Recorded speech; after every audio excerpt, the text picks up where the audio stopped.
consume versus create.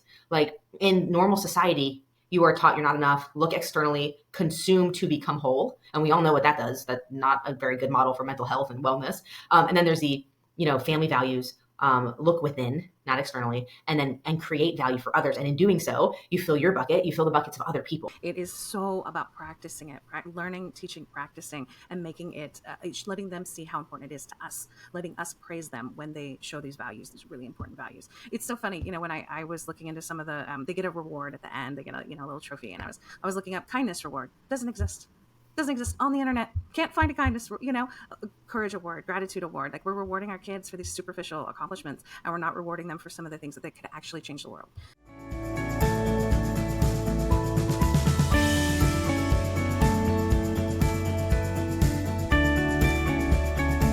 Welcome back to Parenting on Purpose, your podcast for parenting out of the box. I'm super excited, you guys. Today we have Angelique Reich with us, and she is the CEO and founder of Tiny Values. It is a subscription-based box that teaches tiny kids big values. So Angelique, welcome to the show. Oh my goodness, Caitlin, thank you so much for having me. I'm so excited to be here and just chat with you today. I think you're awesome. I love the work that you're doing on the podcast, and I'm excited to connect.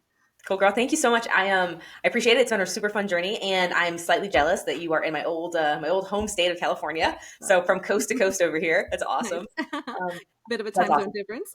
Yeah, just a little bit, but hey, we're moms, so we're used to working whenever we can anyway. So that's part of it. So I think you've seen this with some of our other episodes, but we like to start the same way. And as you introduce who you are, I'd like for you to share with our audience a little bit about what is something you do to show up on purpose in your life. That could be with the business, it could be personally, juggling, whatever comes to your heart. It's always a fun way to start to get to know people.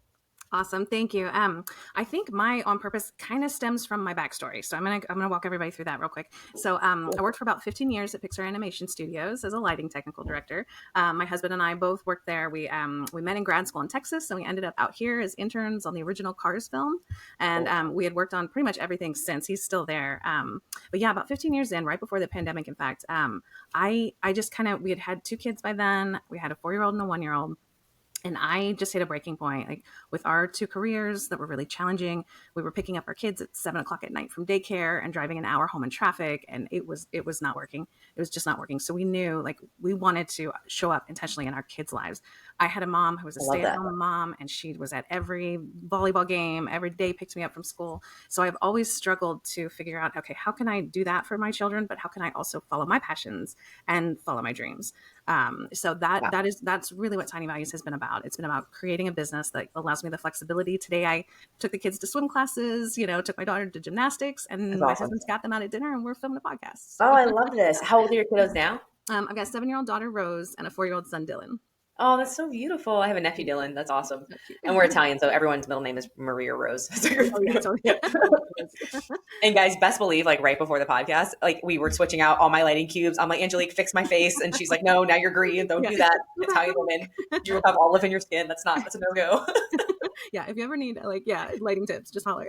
Oh man, dude, yeah, that's the best. I love it. You know how they have like Queer Eye for the Queer Eye have you ever seen the newer ones? Oh no, no. Oh, they're so good. They're so good. But it's like, I need something like that for like my life. Like, your lighting makes you look like this, and do this with your hair, and fix me. We all do, girl. We all do. It's like, I'm such a tomboy. I don't know. I just don't know these things.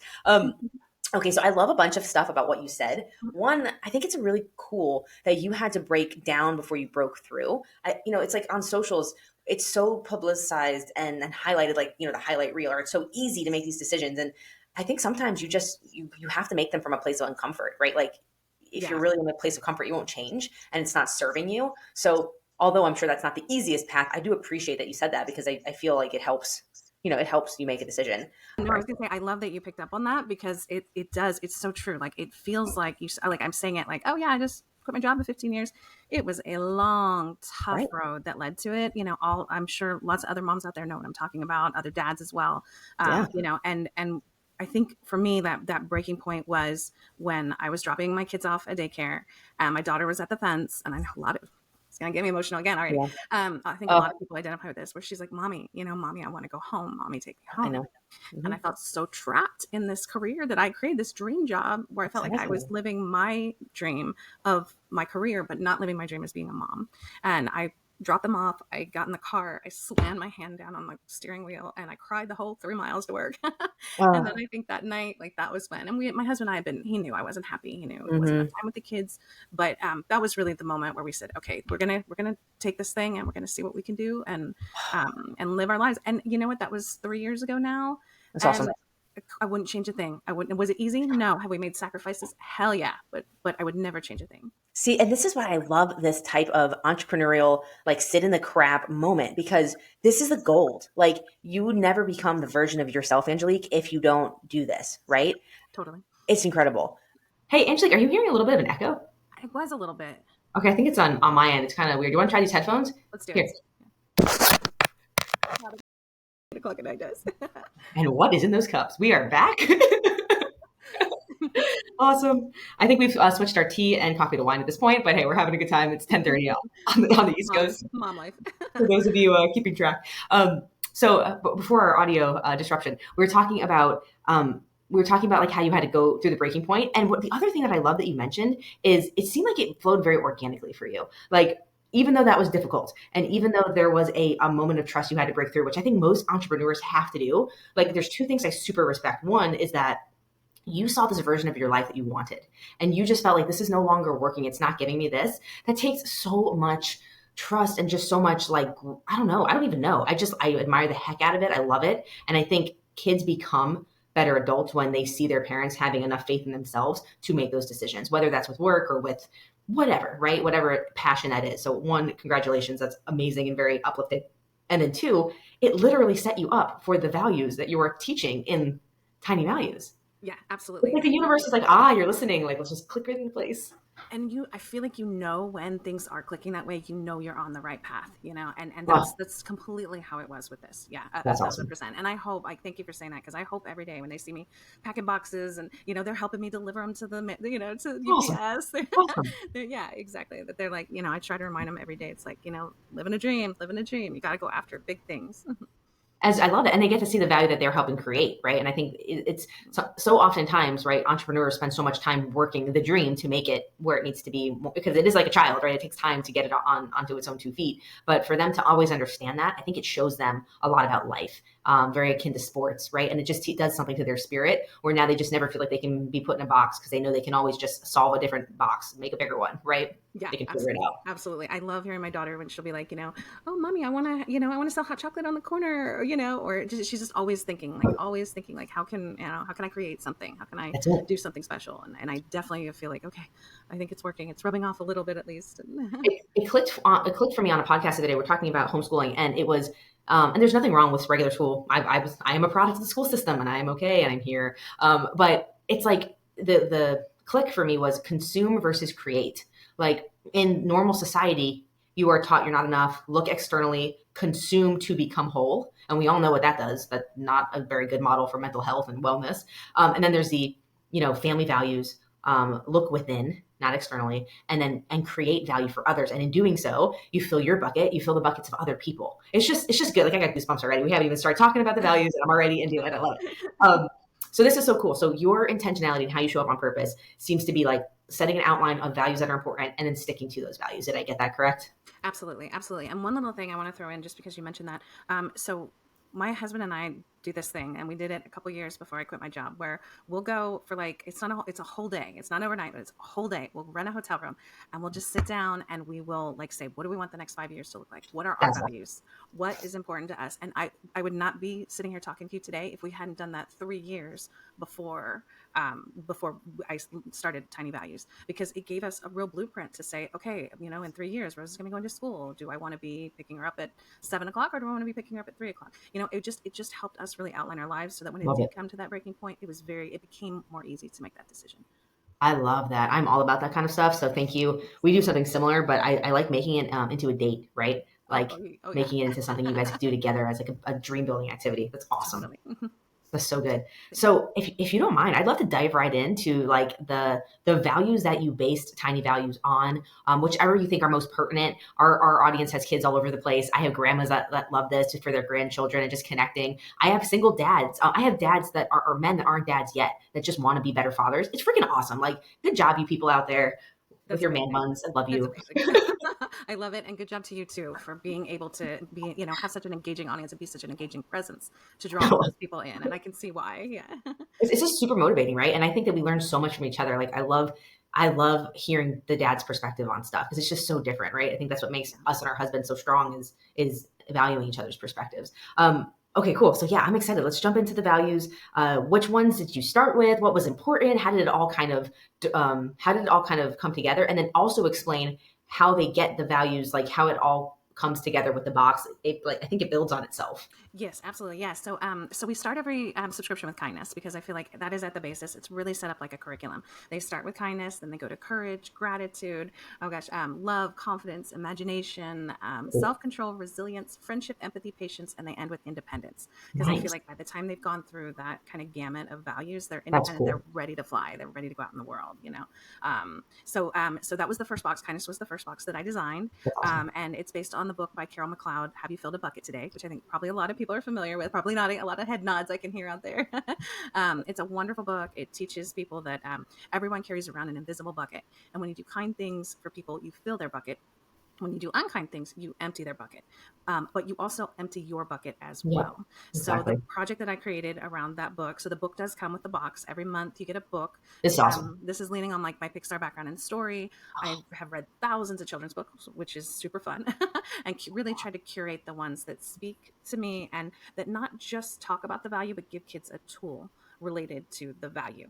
That's really, really important to me because some books I feel like just kind of glamorize things like friendship, right? Oh, friendship is easy. We're all going to make friends. But, Sure. for that value, I've specifically picked a book where the girl had a hard time making friends because it's not easy for everyone. So curating the books is where it Cool. starts. Then I create two projects, one for children to observe the value in, out in their worlds. So for kindness, they become kindness detectives.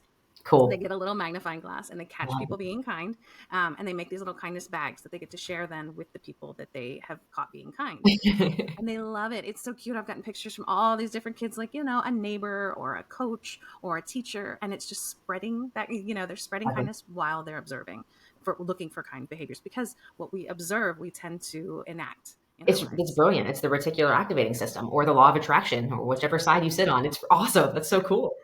Thank you, thank you. So that's the first project to observe, and then they practice. They get to practice. And for Have You Filled It a Bucket Today, they create their own adorable little bucket with cute eyeballs, and they get little hearts that as they do kind deeds, the Love it. parents can write the little deed on the heart, and then they fill their bucket. When they do 20 deeds, we do 20, but you can keep doing more or less, whatever works for your family. They get a little surprise gift to open because every kid loves a little surprise gift. So cool. And yeah, and then one of the most special things. It's funny. These fun books that I created to go along with the books or the boxes are really where I feel like a lot of the tips and things I'm going to share with everybody today really are in, Oh, cool. they're like throughout those books, because it's a chance. What I found is to have a deep conversation with my child that I would never do. Like everybody Mhm. thinks, oh, kind, my kid's kind, right? But have you ever sat down and asked them, when's the last time you were kind? When's the last time you were unkind? Mhm. Do you know what to do when people aren't being kind to you? So the books are there. They're Oh, love fun. They're this. all done in a really adorable, fun way that Great relates idea. to kids. But for me, like I'll hear my kids say something like, I didn't know that they did that and they needed to talk about it. So there's just a lot of prompts in there to get kids thinking and parents talking. And what I love is it also just kind of changes the dialogue in your house, is what I Yep. found. Like Yep. instead of saying, oh, you're making me angry, now I can say, oh, you're not filling my bucket. And Yep. my little one knows what that means. Or oh my God, it's the cutest thing. Like he'll bring me a flower from outside and he'll say, oh, mommy, did I fill your bucket? Sweet. So yeah, it's really precious. So that's Gabriel's now, yeah, my son's now 3, and yeah. even since he was like we've read him that book since he was probably 18 months old, and so like when he was just starting to talk at like 20 months, 18 months, he's like, he emptied my bucket, like that was his vernacular for they upset me. How Um, great! How great that he already had a tool, and that's a really important point that you bring up, because I think a lot of the times we think that kids are too young to understand some of this stuff. oh man, no way. They get it. They get it. Difficult topics like resilience. You just start talking about it, start pointing it out, start telling them, oh, I was disappointed, but I'm going to pick myself up. I'm being resilient. And sure enough, 4 or 5 years old, they'll talk about resilience. So Yeah. yeah, I love that story because it's so true. So it's one thing to model it, Mhm. but I don't think parents. I love what you just said. You said, "Oh, I'm being resilient." Like you say it out loud so they understand. They connect the dot. This is what this is. There's so many first principles that you have built these on, which I really love. One, it's an opportunity for you to connect with your children, right? And Two, it's from a third party source, meaning you don't have to be the answer. It is an experiential thing you do together. So you build a bond by doing it, which I love. And then three, it seems like it really gives you an opportunity to understand and learn your child as they go through different phases of their development. And then I love your Pixar background and that you're curating the content. I mean, I didn't even know this existed. We have a Love Every subscription, and every single month I say I'm going to cancel it. And then because my kid's 3, like he does not, from a Montessori toy perspective, we have every monster truck in the world. Like you could melt plastic and make, I don't even know, like another Disneyland with the amount of plastic in my house. I don't need a $700 subscription to wooden toys. But I can't cancel the damn thing because he loves them and they're so well thought out. And that makes me think exactly about what you're doing. But what I like about this is it's very education around intrinsic values that will then set you up to have a good life. I think that's amazing. That's so cool. I interrupted. We were on we were on kindness. I'm sorry. You're great. I love what you said, and we're the same way. The mounds of plastic trucks are just obnoxious. Oh, yeah, yeah. But yeah, no, I really appreciate that because I do feel like values are skills that need to be taught. So the fact that like it was designed to be an educational. I mean, I have tons of great art boxes, Kiwi cut, little passports. The kids love doing them. This one was just designed to teach something different, and designed to give parents the tool because I don't always know what to do. If my son's freaking That's out what I love. in the grocery store, I'm like, oh my gosh, what do I do? And so it's really designed to give the kids tools that the parents can then help them enact in those kinds of really difficult parenting situations that we all face. That's amazing. Yeah, more things like that need to exist. I can't wait to check it out and get it. I love it. That's so cool. Okay, back to you. Sorry. Okay, yeah, so kindness. Okay, so I know you love giving your audience actionable tips, and I'm all about that. So what I've kind of designed today is I picked just a few values. The curriculum does have 12, but I want to give you guys some of the really good tips on just a few really important values that you can start just immediately. You don't have to buy the box. Just start using these at home, and I hope it's helpful for your families. Thank you. That's so cool. Yeah, for sure. I'm excited. No, I love sharing this stuff. So the first one for kindness, obviously we talk to kids about, what does kindness mean? It's being kind to other people. It's, it's making other people feel special and important, but also being kind to themselves, because this is something that's really important for kids to understand. What you eat, are you exercising? Are you getting enough sleep? So they literally we have a little diagram in the book that talks about, how important these things are, because that self-kindness is really important to kindness for others. And then, sorry, I lost you for a second. And then another thing, a question that I get a lot from parents about kindness, they say, hey, my child's great. My child's super kind, but I don't know what to do when other kids aren't kind to my child. And I don't know what to tell my child to do. So we have a real simple framework that we teach to help parents teach their children what to do when someone's not being kind to them. And the first one is they need to focus on their own feelings and actions. They cannot control what other kids are saying or doing, but they can control how they're reacting to the situation. So that's step number one, is for them just to get in touch, get grounded, and say, okay, how am I feeling? How am I going to react to this? This is so good. Thank you. Thanks. The next one is to engage with the person, just to calmly use their words and say, your behavior is making me feel sad. Can you please stop? So also teaching them to stand up to themselves, for themselves, but in a non-threatening way. And a non-reactive way, it seems like, in a very intentional, whole way. Yeah, you got it. Exactly that. And then number 3, if the behavior continues, they need to just remove themselves from the situation. It's time. They've tried they've tried to not react. They've spoken their words. Now it's time to just leave. And then the fourth thing that they need to understand is that other people's anger isn't about them. Yep. There are so many other things that could be that other person could be tired or hungry, or a million things could be going on in their lives. And so not internalizing that anger or taking it on as if it's something that they did that they did wrong. Exactly. So that's kind of just a few, just very quick 4 tips on what to do if, to help your child when someone is unkind to them. There's lots more in the kindness book, but that's a big one that I love to share with people. I like that a lot. I remember when my daughter was younger, like my son's huge. So like he doesn't get bullied very often because like people are just afraid of him. He looks 7 and he's 3. But my daughter, I remember like she was going through like a very interesting time in her life, just started living with us. And there's this little girl that picked on her at school all the time. And it just broke my heart. And she did feel very like she did internalize it. And we had the conversation like whole people don't have to hurt people. Right? If you are whole inside, you seek to shine light on the world. You don't need to inflict pain to feel less pain. So it sucks. And I know as a parent, it always sucks to watch, but like, and I know this sounds crueler than I mean it to, but sometimes I enjoy watching my kids in those situations because it's a great litmus test, not for them, but me as their parent, where am I, and what am I showing them? Because what they do, they see it, right? Well, maybe me or my husband, but it's coming from us. So it's always interesting to watch that stuff. But if you do notice, right, that your kids are reacting a certain way, you probably notice it in yourself too. Like I know you mentioned the grocery store situation, which every dreaded parent, there should be like a book, like you're pregnant, here's the grocery store situation. We all go through it. And then they, we notice it in ourselves. So I think I could even use these tips on me, not just my kid. You are so perceptive, because like part of this also was helping me be a better parent. And in all the research that I did, I was like, I knew I needed that, right? I had a wonderful childhood, but I learned some bad habits with parenting that I was finding myself passing along. It's very hard to erase many years of programming. And you fall into those same traps. But if we can stop, identify what did our parents do that we liked, okay, being present, being there for me, what are things that I can improve, and how do we not pass that along to future generations?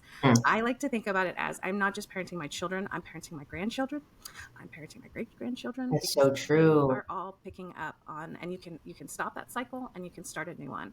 And I know it's a lot of pressure, and I know it's not easy, and I struggle with it too, just like everybody. But you do your best every day, and getting tools like this on board where everybody can talk about it, and everybody kind of knows what to do when those situations start to flare up is just so godsend. Yeah, it's super helpful. That's because a little bit goes a long way. Like a lot of times the kids are the ones with the emotional quotient in the situation because they're just used to having dysregulated adults running around everywhere. And then they remind you like, oh, right, there's no need to be reactive or, hairpin triggered right now. That's so good. I love the perspective of thinking about generations to come because they'll all build on each other.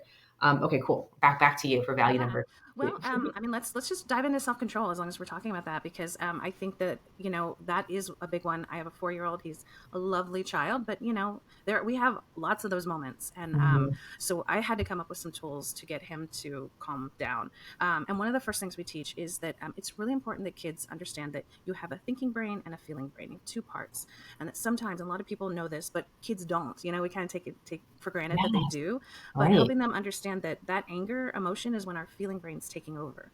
So just having them pause, well, not in the moment because nobody's going to pause in the moment, but post the moment, having them stop and think, okay, was I hungry? Was I tired? Am I worried about something else? Like, why did I have that blow up?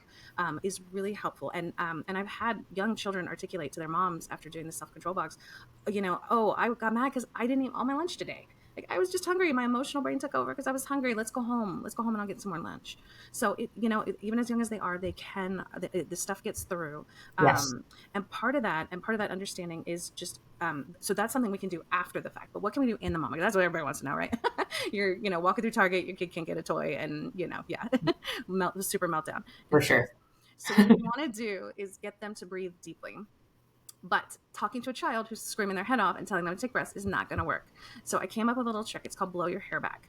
And what we do is we make breathing a game. We made it a game. For sure. So he gets to, so my son will blow my hair. And, at first he's like mad. He's like, I'm like, that's he blows your hair, not his hair. Okay. He gets to blow in my face, which at the time is kind of like also working out a little bit of his aggression. Cathartic and therapeutic. Yeah. Getting his parasympathetic nervous system up and, running, and it's interrupting that pattern of anger because now all of a sudden, so I practice this with him when he's calm. Don't try to teach them when they're angry. So he knows the game. But when I say blow my hair back, it is unbelievable how it will change him, and he'll start to smile. He'll start getting into it, and then within like 2 or 3 or 4 breaths, he's laughing. Yeah. If he blows hard, I pretend he's blowing me away. I'm like, he loves it. Oh, it's so good. And it's just that little interrupt that, try it. I don't know if it's going to work with every child, but try it out at home. I feel like it's just a great tip for getting them to breathe and getting their big feelings to just calm down enough, so then you can have the further discussions later when they're calm. So I like the disclaimer of teach them when they're not upset. Teach them we'll play this game whenever when we want to, and then you just have it back there in your arsenal. As a meditator or someone who practices breath work, do you make the correlation, not obviously with your kid, but like for parent speak, with what that breathing is doing to the different sides of your brain and your subconscious and your conscious, or like I guess what was the backstory to that, or did you just realize it was effective? No, it was really about doing brain research on how do you calm down. How can I calm down? That's really where it started. When I'm at my boiling point, what can I do? And, and even for parents, it's hard to say stop and take a breath. But when you read about, okay, that's going to release endorphins, it's going to get your parasympathetic nervous system to just calm That's everything awesome. down. Yeah. And how can we have tools for that for kids? So like in the self-control box, they actually make their own, one of the crafts is they make their own, I would call it a healthy anger toolkit, where they Oh, get different items that they get to try out. They get to try out blowing bubbles. They get to try out blowing a little party blower. We give them a bag of lavender that they can smell for like that sensory, just calming. And basically the idea and the book that we use gives them ideas for finding a way to calm down. And find their own way. Maybe it's blow your hair back, maybe it's something totally different, but yeah, just how can we get them to express their anger in a healthy way that is not hurtful, both with their actions and with their words. Some kids it may be jumping jacks, some kids it may be running around the house, some kids it may be dancing, but right. teaching them that anger is okay. It's just how we stop and pause and express it properly that's the most important thing. I really like this because I think I'm not the only person who's been in a situation where it's a shocking thing to watch and you don't know how to handle it. And even if you don't react in anger yourself, you're totally calm. You don't know the best way to help them. But I think by not doing something, you're doing a lot. And I don't know if that's a good thing. You're teaching them it's okay to do this. I'm not reacting. So I like what you offer because it just shows you a really healthy redirect that's going to get your body moving or the blood circulating so that you're kind of breathing fresh life into that moment so that you're able to make a better choice. And I think that's really cool. And it's fun with kids because they'll show you, they'll lead you to what feels good to them, right? Totally. And sometimes it's a mix of things, right? I've found myself like, okay, I see you're getting angry. Let's do some jumping jacks, Oh, that's not working. We're getting angrier. Okay, time to blow my hair back, Like, I feel like sometimes being a parent is like being a magician. You're like, what Yeah. trick can I pull out of my Yeah. bag today? It's a canoe. And what worked today doesn't work the next day, but 2 days later it does. So. It's amazing. There's this lady I watch on TikTok. I wish I had her name. She's hilarious. She's like, "Do you want a banana? Do you want me to cut the banana? Do you want me to cut the banana in cubes? Do you want me to open the banana?" It's like 19,000 different things. Yes, that 1,000% that. Psychologically, that's the worst thing to do for your kid, but it does make for great binge watching on it's funny. My 3-year-old is very much in a similar place to your son, who's 4, and he, my mom, who watches him a few days a week, I didn't know that she do this, but he has this like alternate ego that when he gets upset, and he does this like look where he like gets this furlough in his brow and he goes like this, and we call him Shabriel, and we didn't name him Shabriel. My son did. So when my son, he's very astute, and when he gets upset, he realizes he's not himself, and so he'll just make the face, and we know it's Shabriel, but he'll be like, Shabriel is here, and he'll like announce him. So my mom brings him home the other day, and she's like, I saw the face. I'm like, oh, Shabriel's in the building. She's like, yes, I know all about Shabriel, and here's what we do when Shabriel comes, and it's just so funny. Oh, that's adorable. I love that. But that's, you're teaching, like, that's the first step, right? Recognizing their feelings. That's wonderful. That's another perfect game to play to kind of, oh, is Shabriel coming out? Let's And that's the funny thing is, like, as you're talking, I'm like, well, am I not handling this the right way? Because what we always do is not in a mean way manipulate him, but I'll do the Shabriel face back. I'm like, Shabriel, I love you. How's your day? How's Shabriel feeling? But I'll do it with the Shabriel face, and he'll just crack up. He can't not laugh. And now we're all laughing. And then he forgot what he was mad. So thank you. You helped me make that come for us. perfect. That's perfect because yeah, you're connecting with your child, right? You're breaking that pattern of anger and you're connecting. And what more can you ask for from a parent? So I love that. That's great. I'm going to use that one. I come up with that. Mine is anger leak. And yeah, Anger leak. that's amazing. Yeah. I have to come up with my hanger name. I love it. Take a note out of your kids. Well, speaking of connecting with your kids and like showing them love, I know that's one you were going to hit on, and I'm really excited for that one personally because when I like understood the 5 love languages, not only being like in the professional world of sales, but also like personal relationships, I thought that was so insightful. And I know you developed something similar, understand something similar with kids' love languages and how they're not necessarily the same. So I think that I can't wait to hear about this. Yeah, for sure. So, so love is one of the values that we hit on because it's just so critical to our kids. I feel like that one, if we really want to talk about one that can help, especially our older teens, help combat some of the social media pressures, like helping them know that they are loved and connected no matter what they do, that we will always be there and always love them is so critical. So if we can start now by kind of understanding what is their love language. People talk about it all the time between, couples, but we don't talk about it enough about our kids. And it's so fascinating because if you go home tonight, you're gonna, after I talk about this a little bit, you're gonna see like it's usually pretty clear which one is their love language. Oh, for sure.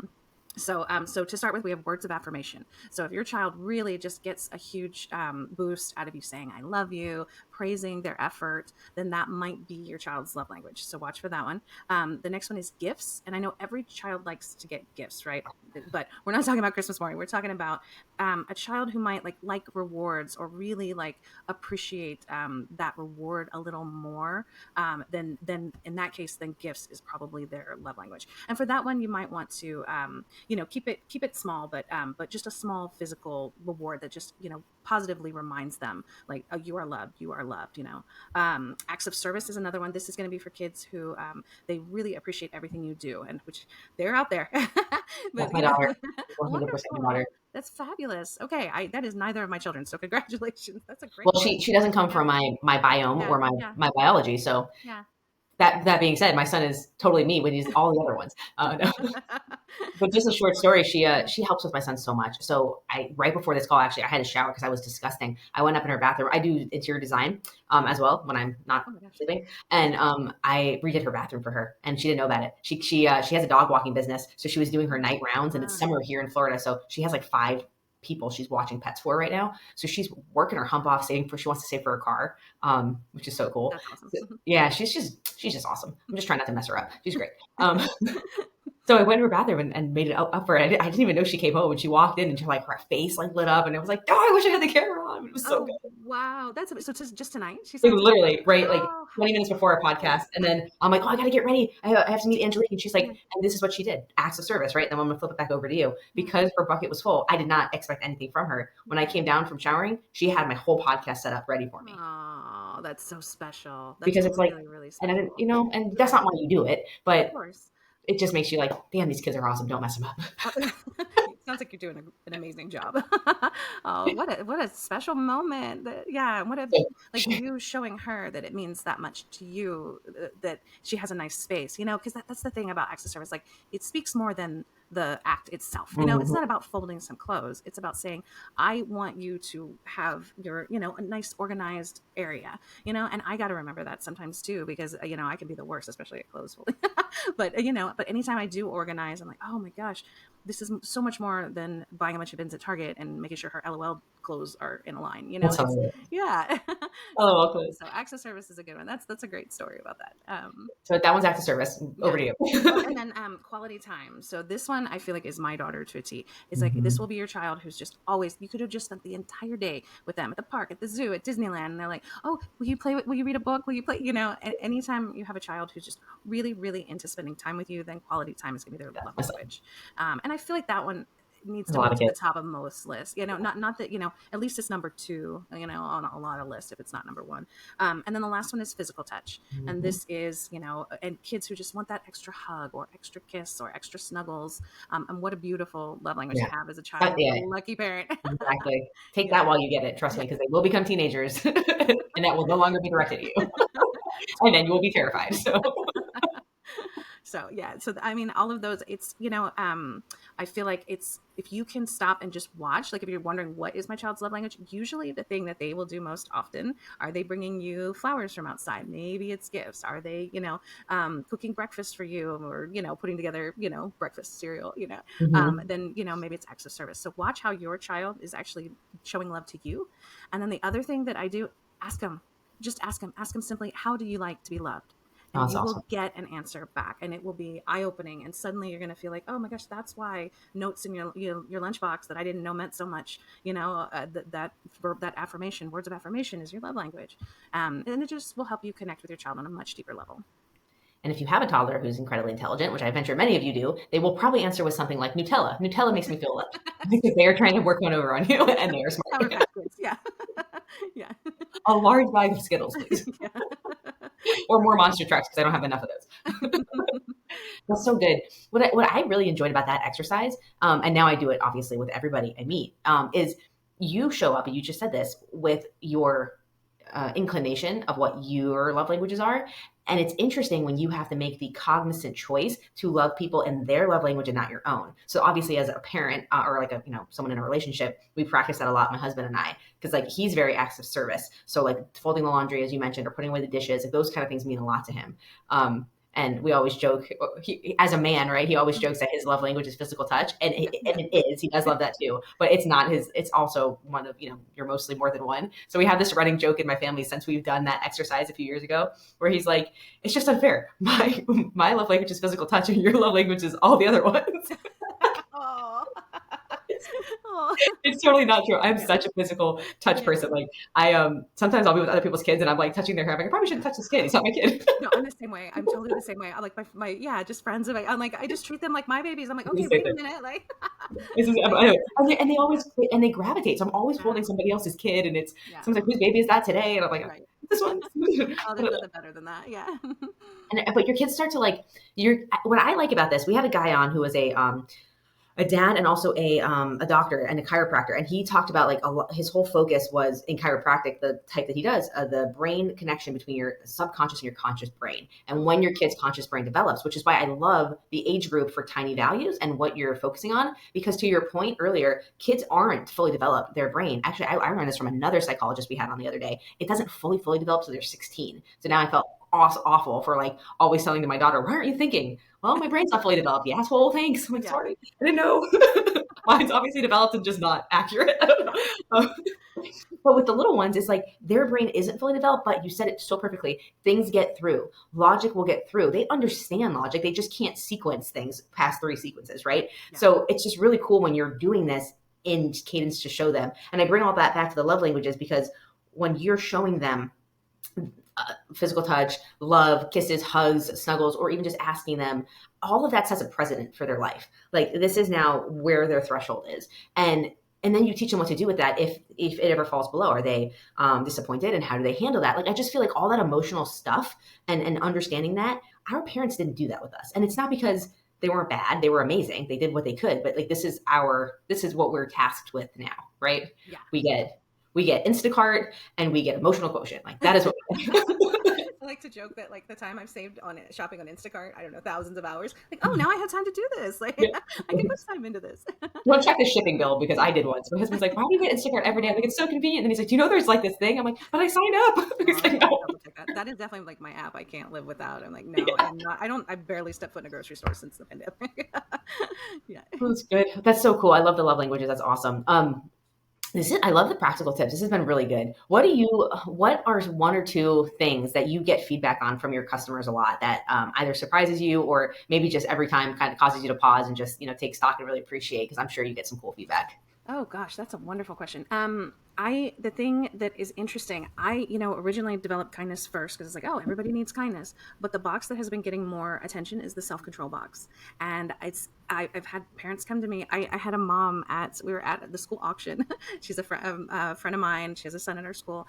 And she came up to me and she was just like, oh my gosh, he's different now. Oh, wow. He's different. He was actually one of the stories I was talking about earlier about he was hungry. Like he was out on a walk and was melting down, and he stopped himself and he's like, Mom, my feeling brain is taking over. I need to eat. We need to go back. Wow. And she's like, that would not have happened. He would not have had that understanding.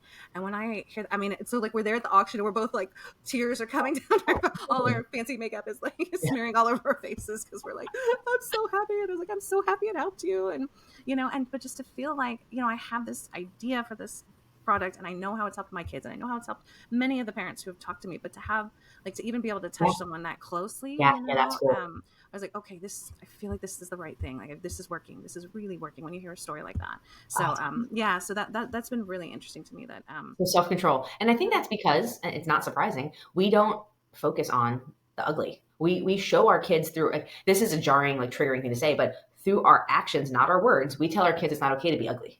We tell them we like when they're dressed up for church and they look good, but when they're themselves with their, dirty knees, we don't like them. And we would never say it with our words, but it's what our actions say. Yeah. And even me, the crazy thing about this is I will find myself about to say something like that. And I have to really, and not blatantly, you're not being a good boy. I wouldn't say that because what the heck does that mean? But it's you see yourself about to say something. You're like, how does that serve him? It doesn't serve him. And so I'm like the other day is a great example. We were saying, he said a curse word in the car. And I was like, can I ask which one? I think it was the F-bomb. Yeah. Repeatedly. So repeatedly. I am no saint. So things slip out. The other day I spilled something on, so I said shit. And he's like, you said shit. I'm like, I didn't. 5 push-ups for me. Thank you. You also said it with me, so let's go. Awesome. But in this instance, it was something about, I don't even remember. I think it was the F-bomb, but it wasn't like in a derogatory way. I think he just heard it and he was like, "What does it mean?" And I was like, "Well, we can't say that." And then I was thinking like, that's a poor explanation. So I was like, let's think of a better word. Tell me a better word for. I don't think it was F-bomb. It was something else. Yeah. I think it was. I think it was an anatomy part. Now that I'm Okay. Yeah. 4-letter anatomy part. There we go. Got it. I was like, let's think of a better word for this, and that's what.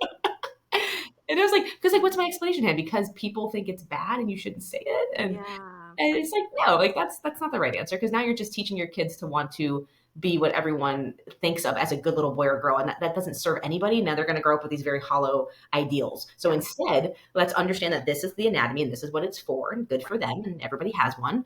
At least, if you're of this gender, and then that's fine. And then we can call it something else in the terms of what we need, right? I love that. I love that. My mother-in-law, it reminds me of, I love her. She's raised 5 kids, very different ages. And when I was dating my boyfriend at the time, now my husband, she had little ones. Like I met his youngest sister when she was 6 years old, That's and awesome. his other sister was 8. So, I was the youngest in my family. I wasn't used to being around it. And, I was seeing her interacting with the kids, and all of a sudden, I don't know, I think the girls said when someone was being unkind to them or something, and she was like, "Those niminols." And I was like, "Excuse me?" It's like, what is a niminol? And that was exactly, she did the same thing. Like she just came up with like her own words so that she could express herself, but in a way that wasn't gonna, like drop, yeah, like offend people or whatever. Yeah, totally. But it's awesome because now I'm a mom and I totally I'll drop stuff, like like, oh, that was a good idea back then. Right. It's so cool to watch how other people do this stuff. I have a lot of life coaches that come on this podcast, and like you, they just have like incredible arsenals of different things. Like one's always like, "Well, tell me the best part about being Angelique right now. What's the toughest part about being Angelique right now?" Right. And it's just like, I just like the vernacular around like right now, because feelings are very fleeting, right? Which is so cool. This has been so good. I love this. I'm totally going to subscribe. I can't wait to see this. Now, is there an ideal age for this? And what, if they are younger or older, are there ways to like, because most families have multiple kids, can you kind of extrapolate some of the lessons to then make it pertinent to your kid's age? Yeah, totally. Great question. So the suggested range is 5 to 8, but it really depends on your kid. Just like you said, I start my kids around 4 because they're already starting to pick stuff up at that age, and even a little younger. I was doing some stuff at 3 with my son. But then on the higher end, I found this is really interesting and probably not horribly surprising to people. The boys are tending to age out a little sooner. Yeah. So, by 8, 9 for sure, they're kind of out. But I have 10-year-old girls that love it because they love the craft aspect. Yeah. So, it really just depends on your child. If you were to subscribe and you're like, look, my kid, no, way too old. And I've had that happen. No problem. Cancel easily. No big deal at all. So, if you're curious at all or think, you might be interested, try it out. Just, just email me and I'll be like, yeah, no worries. But the other interesting thing we've done, because people have multiple kids, we added an add a child option. Oh, that's awesome. So you don't have to buy 2 boxes. You'll get one book, but you'll get double workbooks, double projects, double everything you need to be double. Oh, you really thought it out. That is so cool. Yeah, we just want to, I know it's like having 2 kids, and subscriptions are not inexpensive, so it's like, okay, how can we pack as much value in as we can for the lowest, literally like at cost, like just to, let people use it with both their kids. Right, exactly. That's so cool. Again, just like the making it convenient for people to have very specific touch points. Like, I just think that's so cool. I wish that stuff existed. Like, it's just so easy to want to give them a tablet, and like it breaks my heart when I see this. And my son uses a tablet sometimes too. Like, trust me. Same. But like, yeah, and that's fine. There's nothing wrong with that, right? And stuff nowadays is so cool. Like a lot of the shows that he watches, like the emotional quotient component of it, I love all that. Because like I'm a movie person. Like I love sitting with him on the couch and like snuggling with our blanket and watching a movie. Like he's super into all the sing movies right now. So we went to a 90th birthday party. It was my grandma, his great grandma, the other day. We all flew up to Massachusetts, and my dad put on Elton John, I'm Still Standing. But my 3-year-old doesn't know about Elton John. What he knows is Johnny from Sing. And so he got up in the middle of the entire party and he starts breakdancing to I'm Still Standing. And then he came over to me and he's like, Mommy. Because he looks around at everyone's like geriatric compared to him. It's like a 90th birthday party. These dinosaurs. Yeah. He walks over to me, he's like, how do they all know Sing? And I'm just laughing because it's like so cute, right? But in a way, that's a really fun example. But that's everything. Our kids don't know our neural connections, synapses in our brain, and all the things that are associated. They just know what they know. And so if we aren't intentional with helping them make those connections, or like, I'm not a proponent of bringing him to me. at all, because all my understanding of things has 34 years of baggage associated. What I'm more interested in is making a bridge from me to him, so Oh, I yeah. can understand where he is, and then I can be kind of like born anew in that moment with him, because that's a way prettier world. That's I like love freaking that. awesome. Yeah, that's a beautiful statement. Do you one thing that I like to do, and it's just another little like tip thing, set aside time at night to have a conversation with your children. This is a Awesome. big one. And I feel like everybody feels like they talk to their children like, oh, I asked them how their day was. No, no, no, no, no. I'm not talking about after a full day of school when they're hungry, when they're tired, and they're in the car and they're like, yeah, it was great. Fine, leave me alone. It's like at night as you're putting them to bed, just ask them like, what's on your mind? Is there anything bothering you? Is there anything you're confused about? I'm here. I'm present with you right now. How can I how can I serve you? So How can I you get to your point? How can I get in your mind? How can you tell love that. me what's going on? And it's fascinating how things will just come out that I was like, where did that come from? And sometimes it's silly things, and sometimes it's things that she's like my daughter's older, but things she'll be really legit concerned about that I had no idea. But it's a quiet space. It's just me and her. She's not worried about anybody else hearing. She's got my attention, and I can get in her head. And so yeah, thank you for reminding me about that one, because I love that you said that, because it is about approaching them where they're at, and they're looking for our guidance. They're looking for that from us. They don't, to your point, they don't know. They're not born knowing how to handle these situations. And honestly, I don't want them to know. Yeah. Look how we've effed up our world. We don't have the problem. We don't have the answers. They're going to have to create them. And if we take their level 10 brains and juxtapose our level 4 way of thinking, we're never going to be able to fix the things that we're tasked with. So it's like, I know I have like a different kind of take on that, but what I think is like we just as parents, and you see this, like you see this with grandparents when you're like a new mom, and then the grandma walks in and she's like effervescent and flowing, and you're like freaking sweating, and you're like breast milk, and like it's like a mess. And it's like the wisdom that comes with like they don't have to fix anything; they just understand the value is just being, which is like such beautiful wisdom. Yeah. But I think adults just in general, we're on our journey. We're trying to figure it out. We're trying to be. It's like it's like you become a parent and your personal journey doesn't stop. You want to continue to grow and thrive. And to your point earlier, Angelique, you want to show up and say, I am being true to myself, but I don't want to sacrifice being a good parent. So like, honestly, I say this often on the show, but I commend these, like all of us. Like, it's not easy, bro. This is not for the faint of heart, but man, you'll never have a more satisfying, gratifying, like incredible experience, right? From watching your kids develop. Yeah, it's the best. So I wouldn't trade it for the world. If we didn't have to do the money thing, I'd have like 6 more kids for sure. Yeah. And dogs. Yeah, and if I was like a few years younger. Yeah. Yeah, fair. Just keep up with that. It's fine. This has been so good. I love how you show up in the world. I love what you do. I was so impressed by your website. The colors, the level of intention and thought that go into everything. Like, I cannot wait to try this in our family. I cannot wait to get this out to families and see what people think about it. And if you guys try Angelique's boxes, please, the subscription, leave some comments. Like, let us know what you think. Definitely leave her some ratings as well, because as you heard it here, right? Like, just because we're parents, we still want to grow. And I know a lot of you listening, because you're my friends and you tell me this, we all have things we want to do and accomplish in life. So it's just, it warms my heart, right, Angelique, when people like you can come and just say, hey, I've already jumped to that side. I've made that leap of faith. You can land on the other side. There is steady footing there. It's a beautiful thing, because you're like my after picture, and I love it. Oh, you're so sweet. Oh my gosh, no, I am definitely still a work in progress. But that's very sweet. Thank you. And I would love anybody's feedback, please. We're still a new company. If you try it and you love it, please let me know. If you try it and you don't, please let me know why. It just means a lot to me that it's getting out in the world. I feel like it's something, like you said, it's something we need desperately right now. And I feel like if we could start when they're this age, like we can really wire them for these values that are going to help them succeed in the world. And that's why I'm doing it. And it's just been amazing. This has been an amazing conversation chatting with you. Thank you. I'm just honored to be here. I love what you're doing with the podcast. I think you're going to do big things, girl, with this, because you are awesome. I super appreciate it. I feel like we just have the best audience. Like these people are incredible, and I've learned so much from them. And the more that they ask for different things, I just find people like you, and it all has flowed very naturally the way that you talked about at the beginning. So we're excited for it. I'll end with this. Kindness. I met one of there's Mr. Beast and there's Jimmy Darts out in the world right now. People very big in the YouTube community or TikTok or whatever social you're on. Your kids will know who they are, and they basically go to Walmart and they give people a bunch of money, and they just do acts of kindness, and they're huge, millions of subscribers. And I met Jimmy Darts a few months ago at a conference, and it was really cool. He was super humble, like very sweet kid. And I was talking to him because I have a parenting podcast, and he knew that. And we were talking after, and he said, I would have never been able to do what I've done in my life if it wasn't for my father. Because it was my father and his mother too, but it was specifically as a boy. He had a very close connection with his dad. It was my father who taught me kindness and who taught me to not fall below like my expectation for myself. If I said I wanted to go out and be kind to people, that I didn't need to do anything or have a certain amount of money or status. All I needed to do was stand up and do what I said I wanted to do.